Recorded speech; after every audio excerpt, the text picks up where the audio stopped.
Good afternoon, ladies and gentlemen, members of the press corps, fellow citizens. I come to you at such a critical moment in the history of our country, possibly after 2 years, having left the dance floor, hoping that somebody else would occupy that dance floor. But I see there's none who has chosen to occupy the dance floor, and the dance floor is vacant. And I've seen it fit that I'm back on the floor to dance for my nation, to dance for the citizens, and to dance for the future. Our nation faces a pivotal moment and a critical juncture in the history of our country. The promise of independence has not yet translated into that rapid, accelerated transformation that we hoped to see. We have not seen transformation. That promise has been hijacked. We have not seen shared prosperity. We have not seen the dignity that had been promised to the citizens. We have not seen the sovereignty that the citizens were promised. We have not seen opportunities for all. But today, Zimbabwe is gripped by a disputed national processes cycle, deepening economic hardships, political uncertainty, social collapse, and moral decay. Government services and support has been partisanized, meaning to say that things are done according to the partisan lines. We've seen an escalation of discohesion, unfolding instability, heightened national anxiety, and eroded public trust. We've endured decades of crisis, political intolerance, national discohesion. Hatred has become a religion. Hate has been foisted upon the citizens on account of politics and political differences. Zimbabwe continues to suffer from a debilitating legitimacy crisis born out of rigged elections, institutionalized idolatry, sponsored hate, contrived intolerance, endemic corruption, illegal recalls, hijacking of genuine alternative or opposition, and ubiquitous state capture. For Zimbabweans in the diaspora, life has not been easy. The struggle is real. Men who have left our country continue to suffer and wallow in abject poverty. The immigration issues affecting the world, and Zimbabweans in particular, are numerous. The harassment, the embarrassment, the humiliation that we have to endure is despicable. Some are locked up in unlawful detentions. Concurrently, we've also seen the resilience of the citizens of Zimbabwe that remains unbroken. From our towns to our villages, in our factories, our industries, in the diaspora and at home, the call is clear. Change must happen, and change must kick in. Zimbabwe must reset. Zimbabwe needs a fresh start. This is the moment, a moment for a fresh start, a new beginning that is anchored on transformation, unity, hope, and purposeful action. We are all aware of the crisis in Zimbabwe. It is a crisis of a national proportion, a crisis of governance. It is a leadership crisis characterized by disputed national processes, discredited elections, and a stolen mandate which creates instability, uncertainty, hardships, and definitely shortages in everything. It has led to abuse, desperation, and division. We've been working tirelessly behind the scenes, even as I left the dance floor of the CCC. And a lot has happened. We're hoping to reignite the hope, and we are reigniting that hope. We have been working through the SADC channels and other channels globally to make sure that we build that global solidarity for the people of Zimbabwe to achieve change in no time in Zimbabwe. We must all understand that a false fight breeds a false victory. The entry point to the definition of the crisis in Zimbabwe must be clear. It is a governance crisis. In itself, a breakdown of a national consensus, a citizen consensus. A breakdown of a national order and a constitutional order. A breakdown of a governmental order.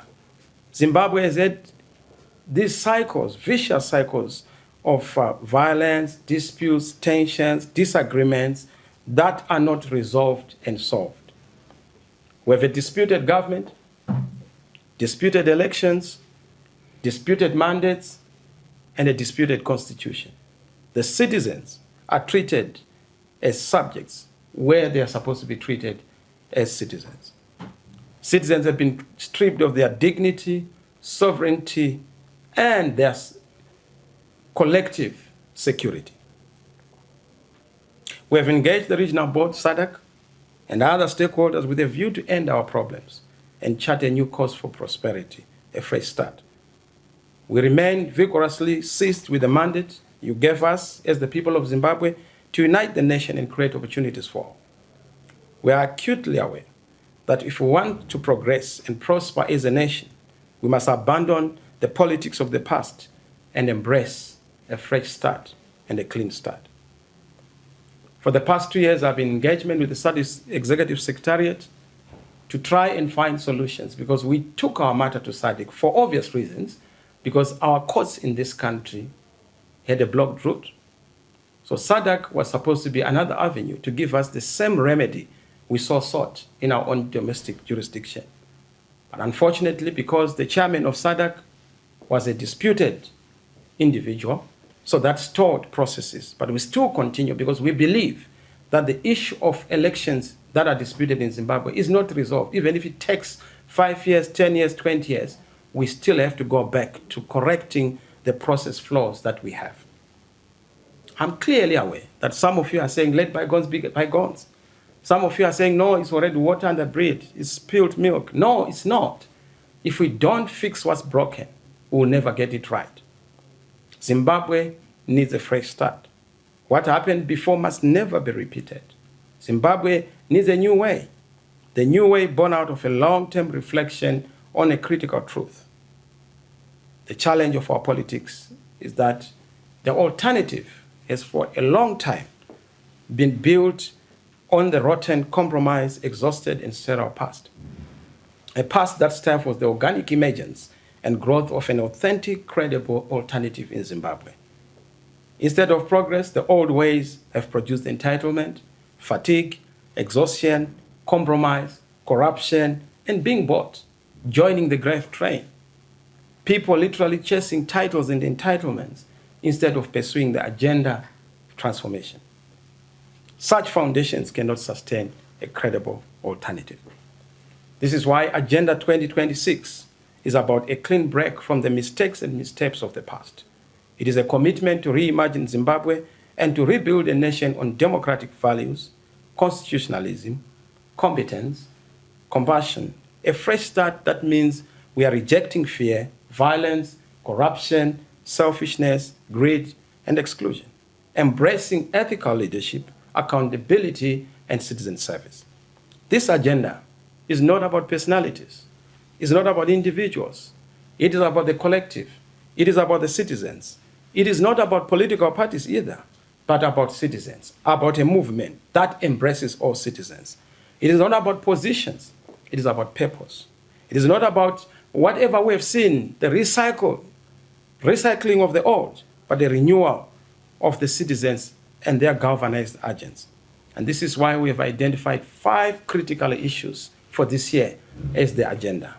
The first one is we are building a new national consensus across the whole country as number 1. A new national consensus entails what we want to see with the citizens, for the citizens, about the citizens. Citizens need a unit of action, a unit of direction, and of course a unit of destiny and destination. Unity is not imposed. It is built organically from below through communication, connection, conversation, consultation, and consensus. We are reawakening and exhorting citizens to define a new national consensus anchored on the citizens, not a small elite of politicians, opportunists, and careerists who just want to fly to parliament or fly to local authorities or to fly to State House, without clearly answering the fundamental and central questions affecting our country. What Zimbabwe we want, how we want it, that is the process and the destination. That unity is grounded in oneness. We fall together, we fail together, or we rise together. We are one nation, one vision, one future, one success, and even in circumstances of failure, one fall. There is no separate destiny for a few and for another. We must understand that we have over 5 million Zimbabweans in the diaspora, and it doesn't matter how good you are, even if you're a blue chip company, because you have a bad government, your goodness is eroded. You are a good citizen, but with a bad leadership, the ultimate is that your gains are negated. So the key agenda for this year is going to be to unite all progressive forces around this new national consensus, built on forgiveness, peace, healing of wounds, and oneness. That is our agenda. That is the basis of an everlasting national reconstruction and reconciliation. Number two, we are going to be reclaiming citizen agency and leadership. Let the citizens lead. Apart from understanding that we need oneness and the collectiveness, the togetherness, the movement together, we need to make sure that we reclaim citizens' role and agents. True transformation begins with you, the citizens. We need to be cultivating an awakened, conscious, and responsible citizenry. Citizens who understand their agents, their role, their responsibility in shaping the destiny of a nation.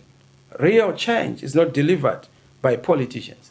Real change is delivered by citizens. It is built and defended and supported by the citizens themselves. We are building that agency. We are going to make sure that we do everything practically possible to act, mobilize, organize, recruit, conscientize, educate, and sustain so that information flows to every platform, every forum. According to our understanding, every corner must be reached so that grassroots mechanisms are indeed organic and are also activated in a mass-based way. We aim to build a nation of leaders, not followers, where every citizen is responsible for shaping their destiny.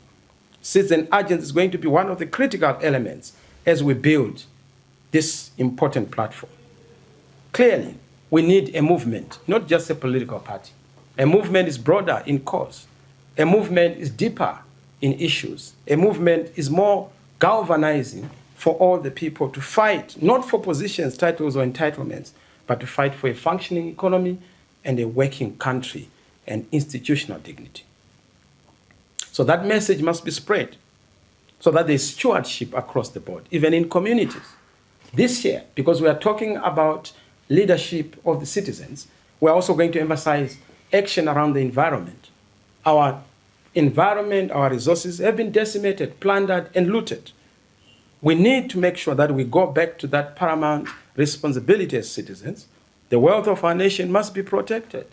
We are seeing our mountains being decimated. We are seeing our rivers being destroyed. We have seen even our forests being destroyed. We must defend our environment and our resources. Yes, we need to exploit them, but exploiting is not destroying.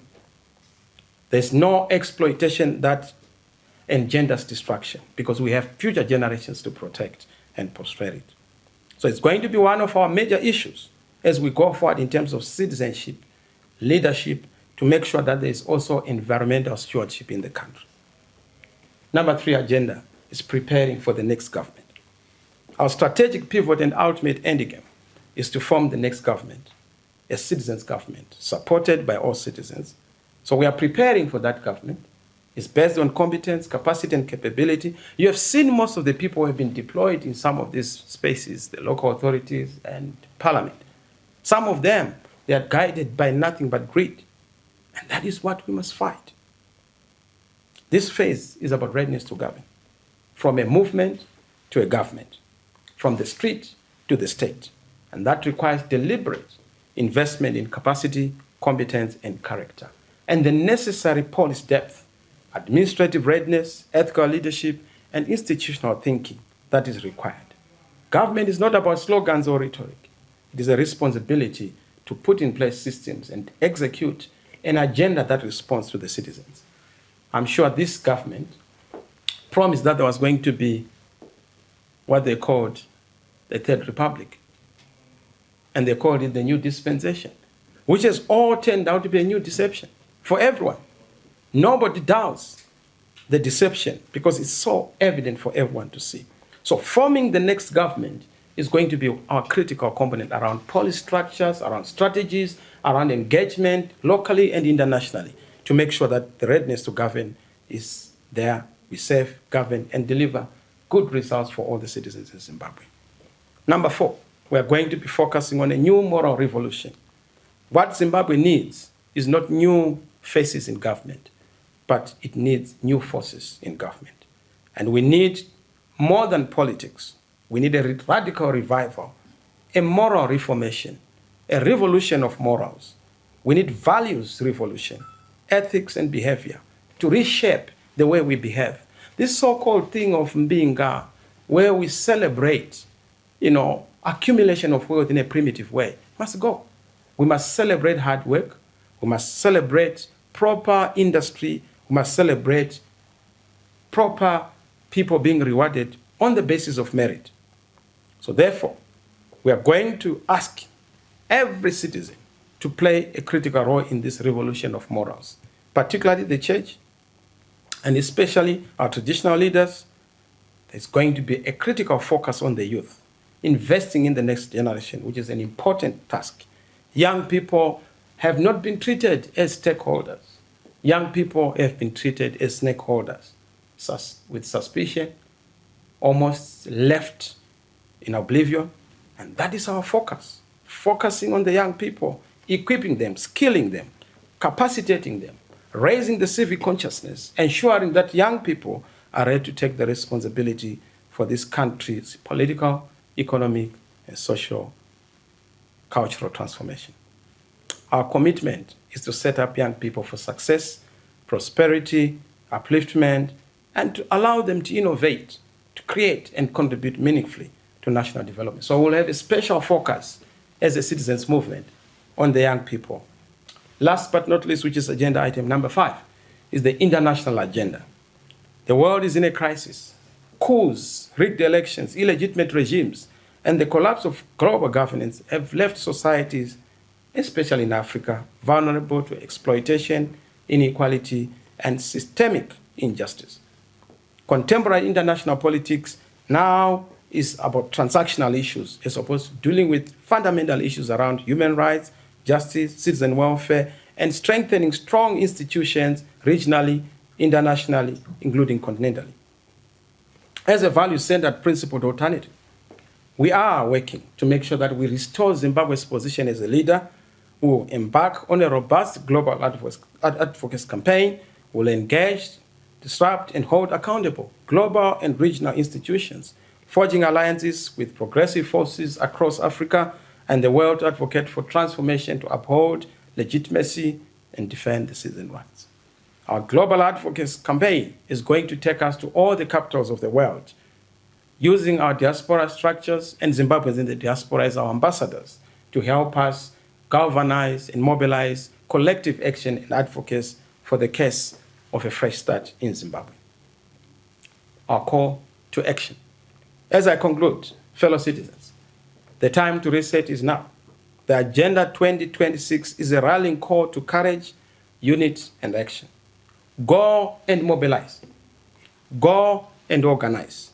Prepare for that new national consensus, a new citizens' government founded upon accountability, integrity, justice, and service.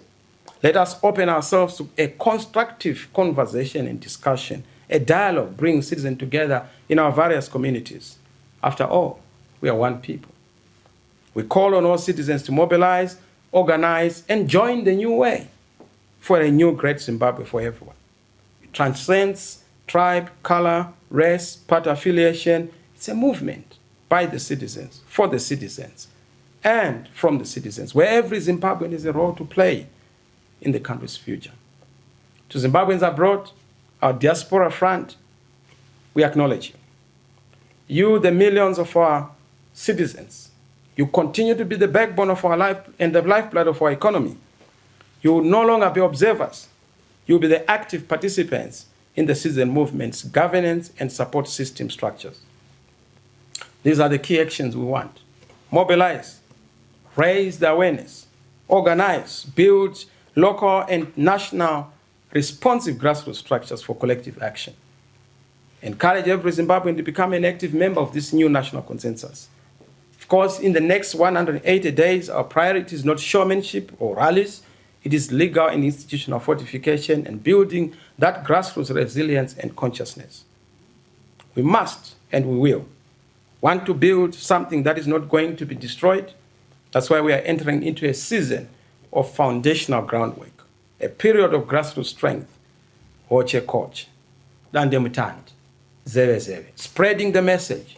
I know there are Debele equivalent for those, and we will have them in our communities, and we'll send them across the nation. Let us rise together peacefully, purposefully, patriotically to reclaim our future. Zimbabwe can and will work again. The new dawn, a fresh start, begins with us.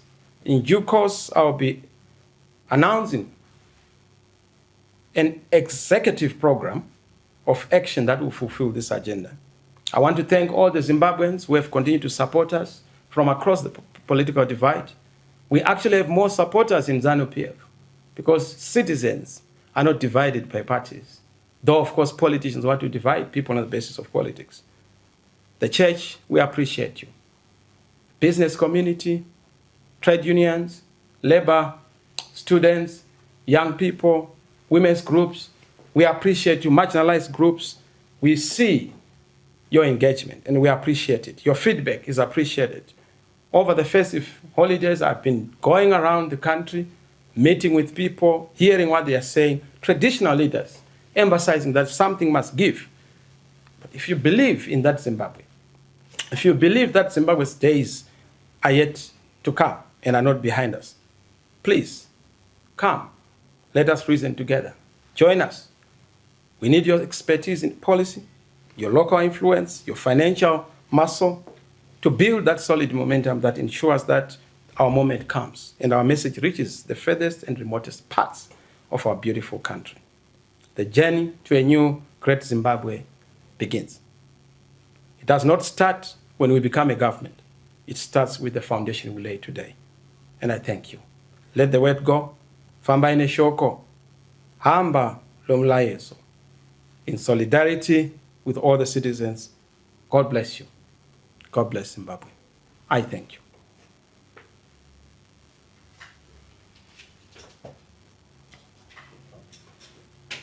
I'll take very few questions. I'm not going to take questions. Because if I take questions, I know that you will have a problem diverting and defocusing on the message. But I'm sure you may have some very serious questions. I'll take maybe 2, 3. I'll start with effort. Okay, then Tonio, then last, because I'll just take 3. Who else? It's limited, I'll ask 2. Okay. The first one Thank is you. that you mentioned that you're doing away with politics of the old. Does that mean you are also doing away with strategic ambiguity, where your supporters don't know where you are headed, and they don't, they don't know where you are headed? Secondly, during your absence from the dance floor, ZANU-PF has remobilized. How do you, how do you intend to regain the lost confidence from your own supporters? In fact, effort, let me correct you there. ZANU-PF is actually demobilized. They are now so factionalized. They are now into smithereens. They are into debris. If you look at ZANU, they are no longer a one unity. Geza was a central committee member. He left the party. Those who are still in the party are still there in body, but their spirit is gone. In fact, they've joined with the rest of the citizens. So don't talk about this collapsing regime. They are collapsed. There is no party there.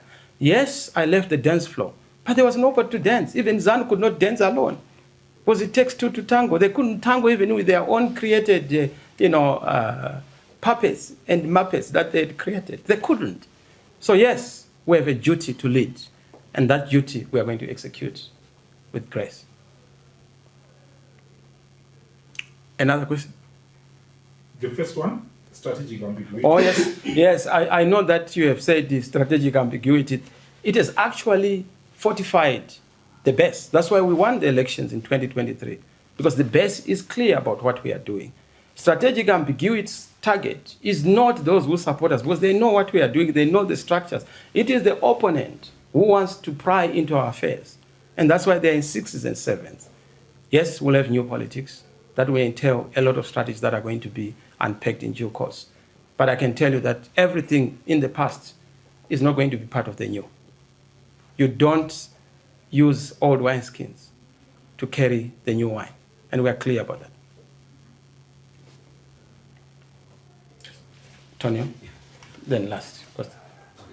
You partly spoken to my other question, which is about the new.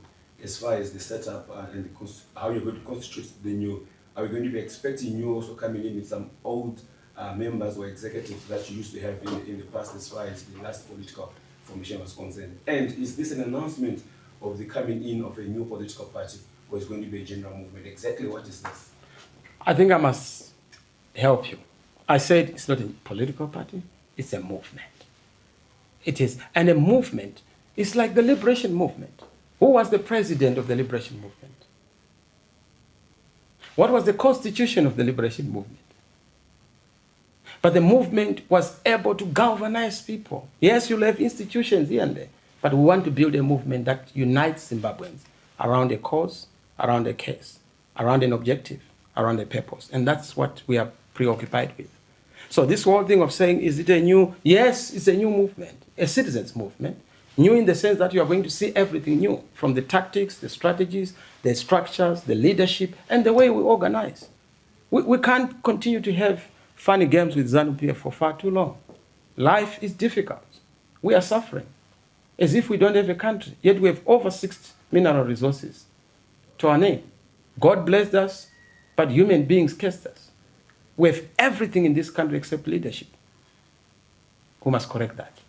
What's broken must be fixed, and that's our focus, and that's our initiative. So I hope that answers you. It clarifies. Thank you. Last but not least. Yeah, President, I will repeat the question, perhaps in a different way. You have emphasized on the forgiveness, and therefore, does this forgiveness also leads us to see people that you have worked with before? I will refer to the call which was made by your former colleague Douglas Monzoro. First of all, you must correct, because when you say former colleague, it's a misnomer. And you know that they worked with ZANU to destroy us. And that's a common position. So forgiveness is going to be about us not carrying those grudges, but looking at the future and being united by everything. But we can't repeat the same mistakes. Only a dog feeds on vomit as its meal. We are not dogs. And then there have been some social media slates that alluded to you not having condemned enough the 2030 agenda, which is being pushed by ZANU. It's inconsequential. It doesn't exist. Even if ZANU were to wake up tomorrow and impose a parliamentary circus and fast-track things, that does not change the fact that Zimbabweans do not support that stupidity. That's foolishness. You know, it's a walk in the dark. It's a walk on the slippery slope. And they will fall. We have to organize. Citizens who are organized and mobilized can change a government anytime, particularly if the government is a disputed one. And if it has been rendered illegal and illegitimate, even by SADC, even by the AU, even by all the observer missions. So our focus is not on false fights. That's what I said. Don't fight a false fight. Assuming that we go and fight that so-called 2050, it doesn't succeed and we say we are successful. What is the definition of success? 2028? But no, that's not success. Even 2023 is not success. Success is for us to resolve what's broken. The constitutional order that has been thrown out through the window. Go and guard against abuses in government so that the governmental order is restored. So the issue is not about defending what's not there. The constitution can't be defended when it's not there. You can't defend a nullity unless if you are a nullity. You can't defend what does not exist. There's no constitution in this country. Even those who are in government know that the constitution has been shredded apart. That's why they can have a party resolution being imposed on a people. Where do you have a party resolution being a national resolution?